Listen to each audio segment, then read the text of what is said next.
মাথার উপরে একটা চাদর বিছিয়ে দিলেন।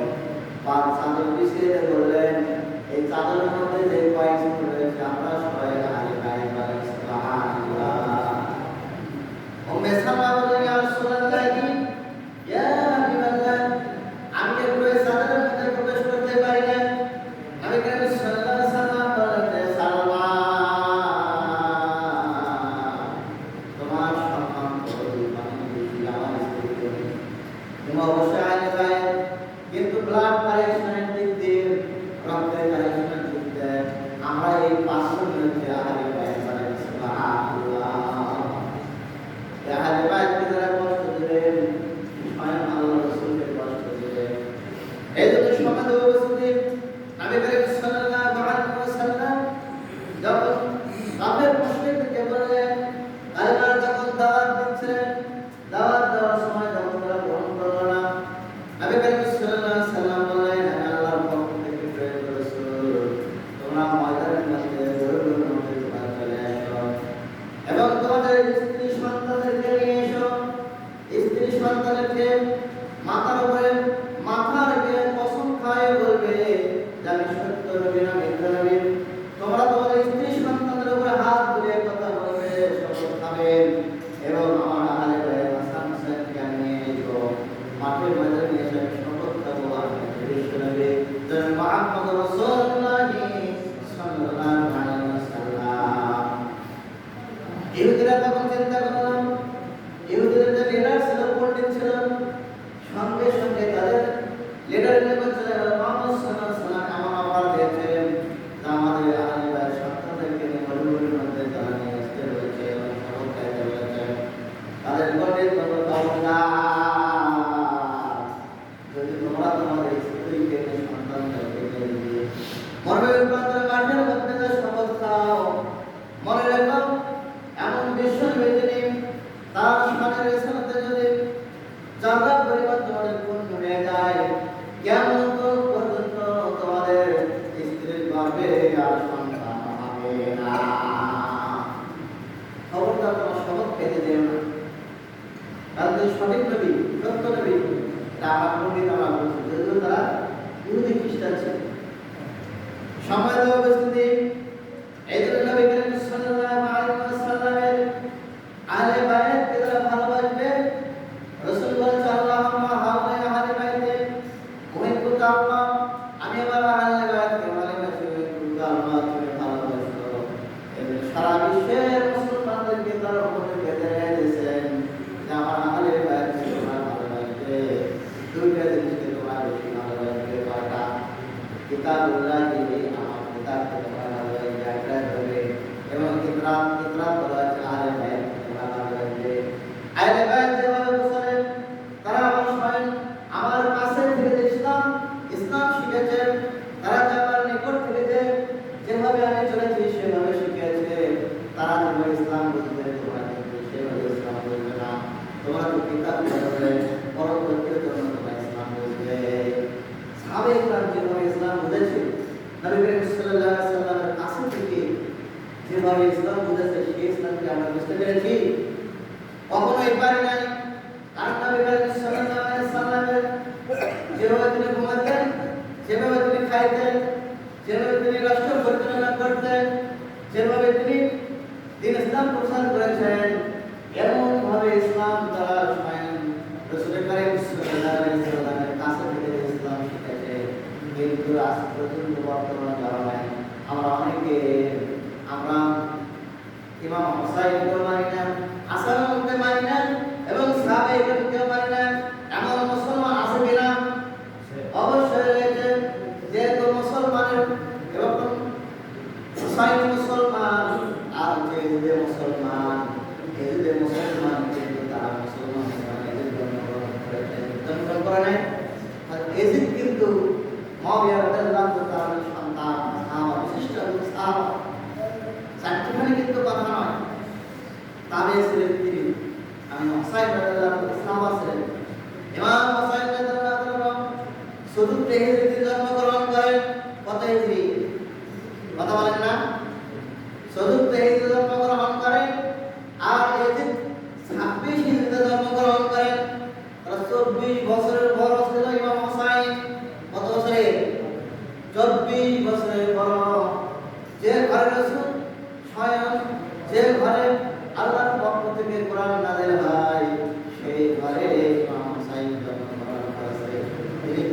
বলে না। ইসলাম বলে না।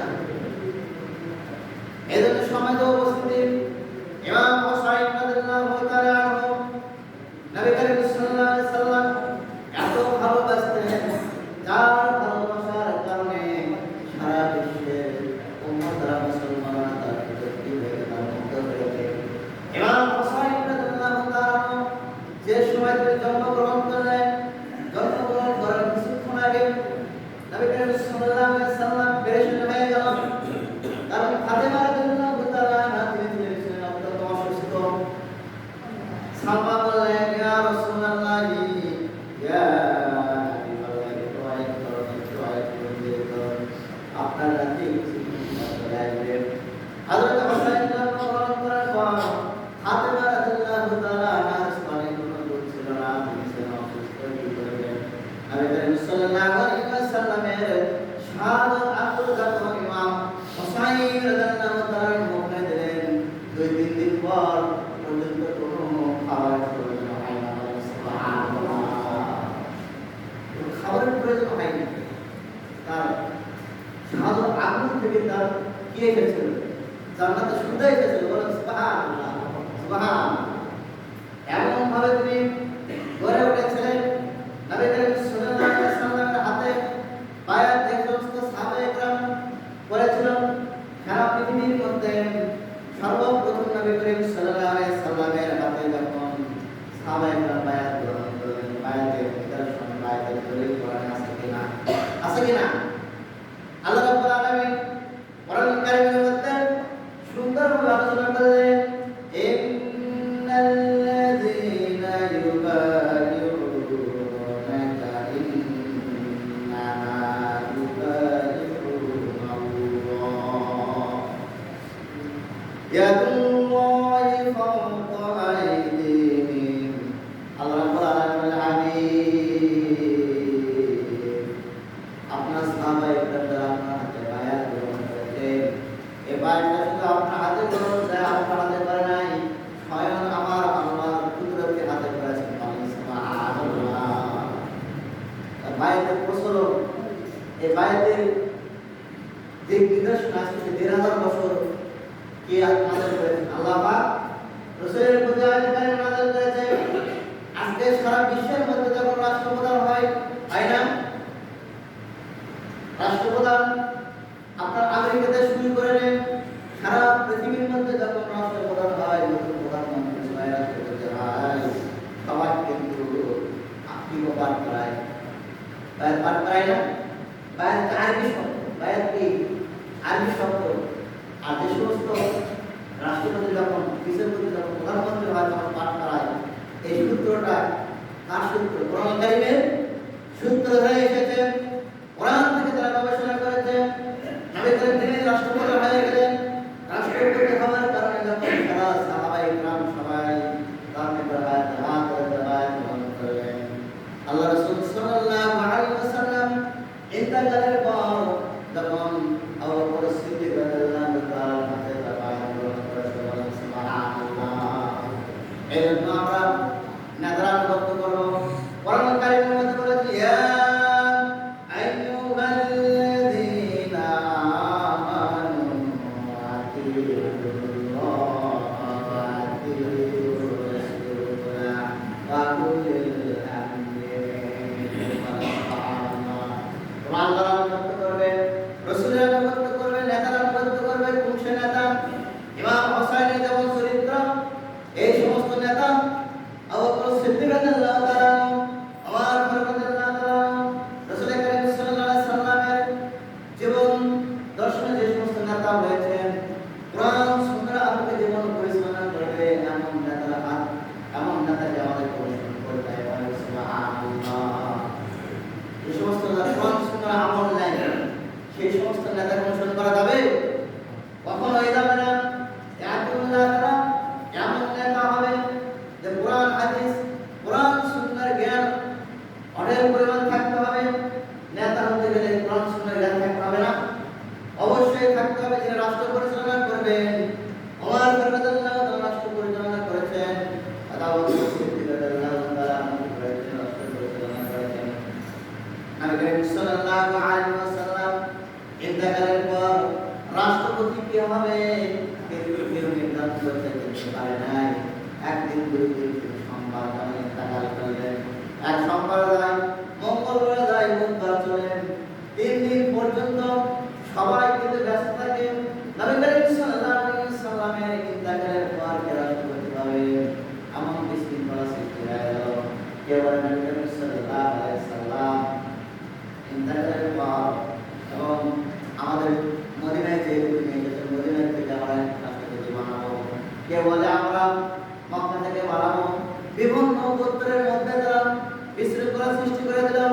এমন সময় হযরত ওমর রাদিয়াল্লাহু তাআলা সর্বপ্রথমে তিনি আবু বকর সিদ্দিক রাদিয়াল্লাহু তাআলা হাত ধরে বায়াত করলেন, সুবহানাল্লাহ। আবু বকর বললেন, এমন একটা বড় পদ তোমরা আমাকে দিও না। ওমর বললেন, বাবা আমি এই পদ কখনো চাই না। ওমর রাদিয়াল্লাহু তাআলা বললেন, দেখো আপনি হচ্ছেন যোগ্য নেতা দুইটা কারণে। কয়টা কারণে? দুইটা কারণে আপনি যোগ্য নেতা। কারণ নবী করিম সাল্লাল্লাহু আলাইহি ওয়াসাল্লাম যেমন ইজ্জত করে আপনি ছিলেন ইজ্জত করে সাথী। সুবহানাল্লাহ। হাজার হাজার সাহাবা একরাম, শত শত সাহাবা একরাম থাকা সত্ত্বেও কাউকে তিনি সঙ্গে নেন নাই, একমাত্র আপনাকে সঙ্গে সাথে আপনি যোগ্য নেতা।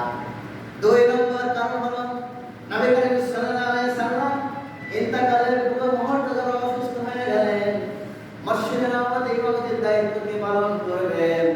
একমাত্র 17 ওয়াক্ত নামাজের দায়িত্ব আপনি পালন করেছেন। সুবহানাল্লাহ। এই জন্য আমি বুঝতে পেরেছি আপনি হচ্ছেন সর্বোত্তম খলিফা হবেন, আপনি যোগ্য নেতা। ওমর রাদিয়াল্লাহু তাআলা বায়াতের পরই যত লক্ষ লক্ষ সাহাবা ছিল সবাই হযরত আবু বকর সিদ্দিক রাদিয়াল্লাহু তাআলা হাতে কি করলেন? বায়াত গ্রহণ করলেন। আমি বায়াতের কথা এই জন্য গ্রহণ করলাম, এই জন্য আলোচনা করছি যে নেতা হতে গেলে কি বলে গুণ থাকতে হয়। এদিন কিন্তু জোরপূর্বক কিন্তু বিষয় কি হয়েছিলেন, নেতা হয়েছিলেন, কিন্তু এদিনের যে চরিত্র, এদিন যে লম্পট ছিল, এদিন যে মুনাফিক ছিল, বিশ্বাসঘাতকতা করেছিল, এমন একটা ব্যক্তিকে ইমাম হোসাইন রাদিয়াল্লাহু তাআলা কখনো নেতা হতে পারেন না। তিনি নেতা হতে পারেন এমন একজন ব্যক্তি নবী করিম সাল্লাল্লাহু আলাইহি ওয়াসাল্লামের সংস্পর্শে থেকে যিনি ইসলাম দেখেছেন, কোরআন দেখেছেন, তাফসীর দেখেছেন, সব কিছু দেখেছেন। এমন একজন ব্যক্তি ইসলাম বেশি বোঝে না, এজিদ বেশি ইসলাম বেশি বোঝে। কে বেশি বোঝে? কথা বলেন না। এজিদ বেশি ইসলাম বেশি বোঝে নাকি হোসাইন বেশি বুঝবে? ইমাম হোসাইন বেশি বুঝবে। কারণ হোসাইন রাদিয়াল্লাহু তাআলা আনহু এমন একজন নেতা ছিলেন, এমন একজন সাহসী ছিলেন, এমন একজন ত্যাগী ছিলেন। ওদের এজিদের লক্ষ্য, এজিদের শত শত হাজার হাজার সেনাবাহিনী, শত শত হাজার হাজার সেনাবাহিনীর পক্ষে তিনি মাত্র 72 জনের কাফেলা নিয়ে, 72 জনের মধ্যে ছিল 32 জন শিশু এবং নারী ছিল, আর মাত্র 40 জন ছিল পুরুষ। তাহলে 40 জন যেহেতু সেনাবাহিনী নিয়ে তিনি কখনোই কিন্তু এদের পক্ষে যুদ্ধ করার জন্য কিন্তু তিনি কুফায় রওনা দেয় না। কারণ কুফায় রওনা দিয়েছিলেন কুফাবাসীর আমন্ত্রণে। তিনি 30,000 সিটি পাঠিয়েছিলেন, ইমাম হোসাইনকে আমন্ত্রণ করেছিলেন, কিন্তু কুফাবাসী তারা বিশ্বাসঘাতকতা করেছে। যখন তিনি কারবালা প্রান্তে পৌঁছে গেছিলেন, আপনারা ইতিহাস জানেন, এই কুফাবাসীকে আমন্ত্রণ করা হয়েছিল। এই সমস্ত কুফাবাসী মুসলিমরা আগে কি করেছিল? চিঠি দেওয়ার পরে তারা হত্যা করেছিল। এমন ভাবে বিশ্বাসঘাতকতা